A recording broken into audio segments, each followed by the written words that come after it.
Hey guys, Yankee here, and today I'm going to be giving my thoughts on Invaders of the Rokujouma Volume 9.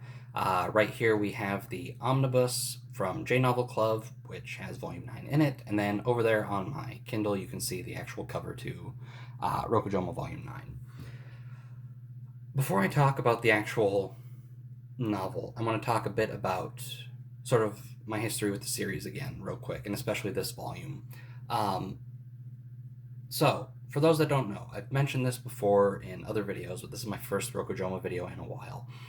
I've read most of this series already. I've read volumes 1 to volume 30, which puts me like 10 volumes behind now. But so I've read most of this series. And my first read of volume 9, I did not like it at all. It's a sort of setup that I don't really care for. I knew exactly how everything was going to go, and I just had a really bad time with it. It was probably one of my least liked volumes in this series. Coming back to it and rereading it with sort of knowledge that I have from, further down the line, I enjoyed this volume a lot better. So, this volume is a Ruth-centric volume. She gets a call from her parents, and they have arranged a marriage for her, and her fiance is coming to Earth to meet her. I've seen that premise before, and it's bad every time. The fiance is always like a mustache twirling villain and not interesting, and I don't care for them. And that's sort of how I initially saw Alexis in sort of my first read through. I just found him sort of like the politeness he puts on when he first shows up. I knew it was fake right away, and I didn't buy into it. And I think I was a little too harsh on him and sort of treated him as a more generic villain than he ends up turning out to be. So that's basically the main plot of this novel. Ruth's engagement to this guy. And reading it this time, I think it's a lot better, and you sort of feel bad for Ruth, not because he turns out to be bad. That's actually good. The fact that she doesn't have to marry him is good.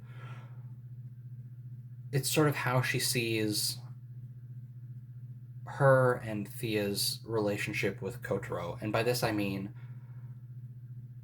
she wants Kotaro to sort of be by Thea's side, and she likes him. She has feelings for him.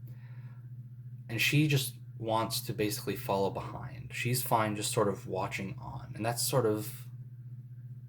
a bit sad for me.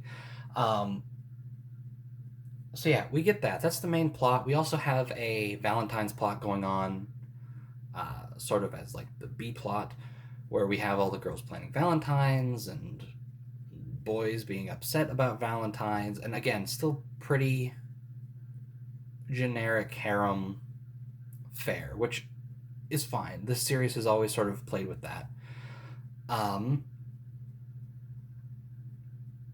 What should I say here? Oh, we also have Thea being sort of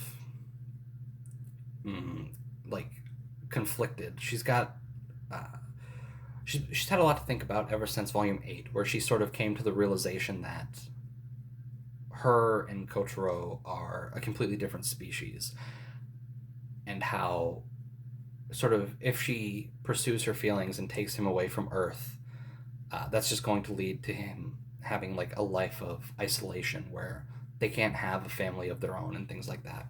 And so we pick back up on that, and we also wrap that up this volume. And I think that was handled pretty well, and I'm glad it wasn't stretched out. I think the sort of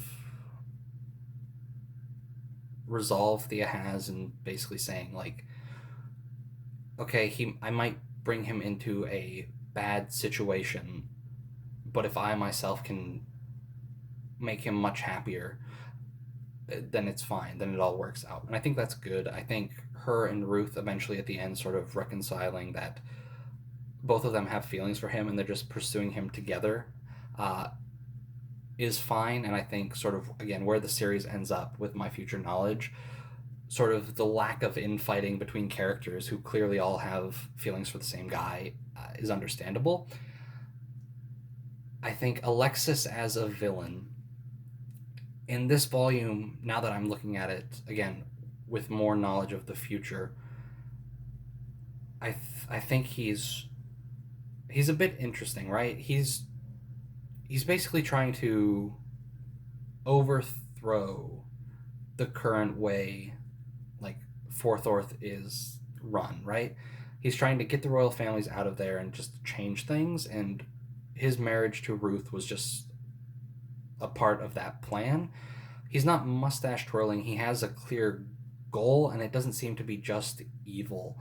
Um, like, there's even a moment where he has some military guys with him because the military on Forthorth is also looking for basically uh, for like to do a coup. And Kotaro mentions at one point when they fight towards the end that like he's pretty like caring about his subordinates, and he basically says, "Well, if I treat them too bad, like I'm not going to be able to get anything done." So there's that. Alexis, interesting, especially later on when he becomes the basically the only good villain in this entire series. Um, I want to touch on something briefly that Clan brought up in the flashbacks. I think this is important too. I forget what she calls it, but basically how what's happening in the present and what's happening in the past sort of have connections. Like when Kotaro went back to the past in volume 7.5 and 8.5, he met girls that are basically copies of the girls from the present. Well, now that we're here in the present, this is the first time that it's happened sort of in reverse, where we get a character that was introduced in the Silver Princess and the Blue Knight arc and basically give them an equivalent here in the present. And Alexis is basically Dextro. And Kotaro even laughs at seeing him because the resemblance is so close. Yeah, I wish I knew remember what it was called, but like this is something that Takehaya does a lot, and that's sort of I, I don't know. I'm just gonna call it synchronicity. That's wrong, but that's what I want to call it for this video.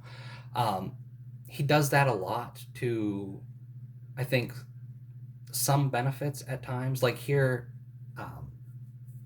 having also reread 7.5 and 8.5, and knowing a bit more about Dextro than I did on my first read, right? Paying more attention.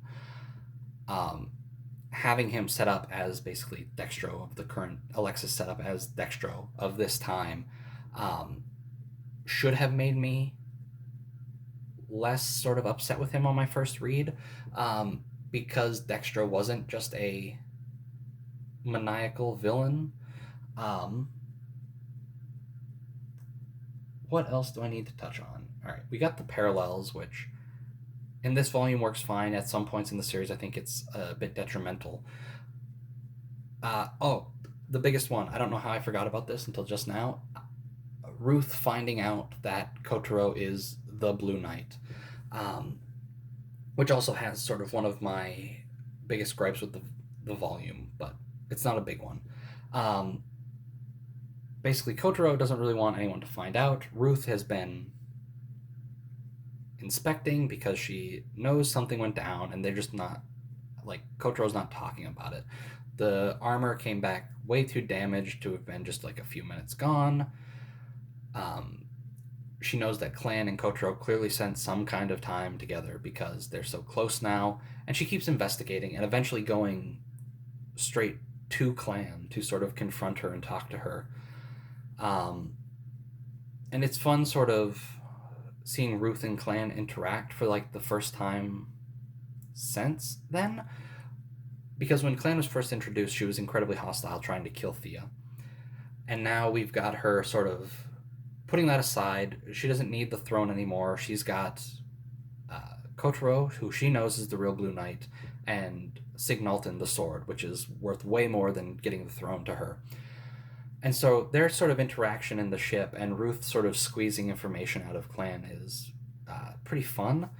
I like Clan a lot. She really, like, those two volumes, 7.5 and 8.5, really did a lot for her, and she is probably one of my favorite of the girls. I don't really like saying that because I like saying that they're all my favorite, and they are.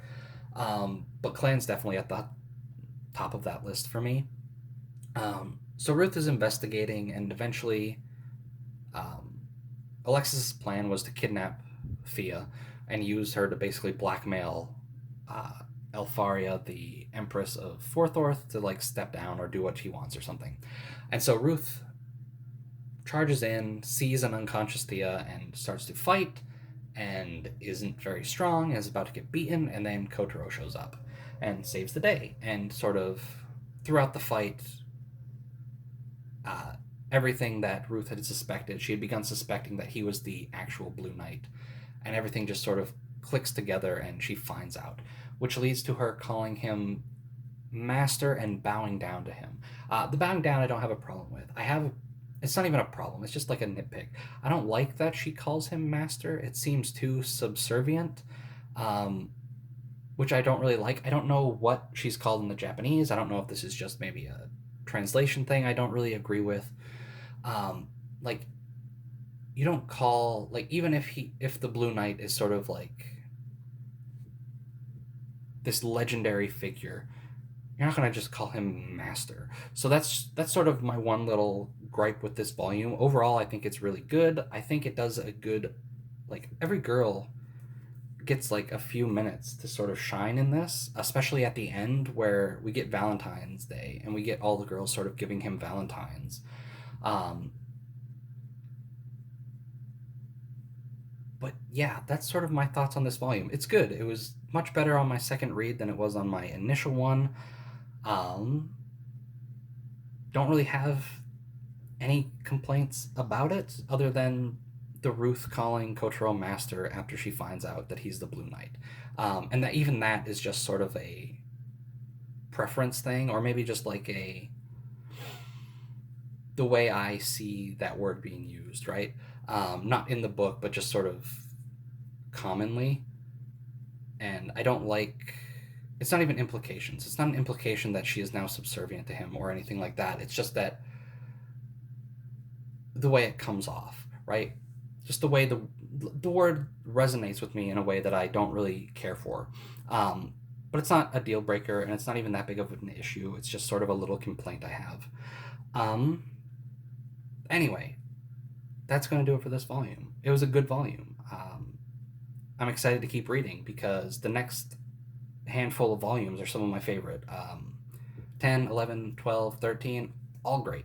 I love them all, and I'm excited to sit back and reread them. Um, so anyway, this video's been a rambling mess. Anyway, thanks for watching. I'll see you guys next time.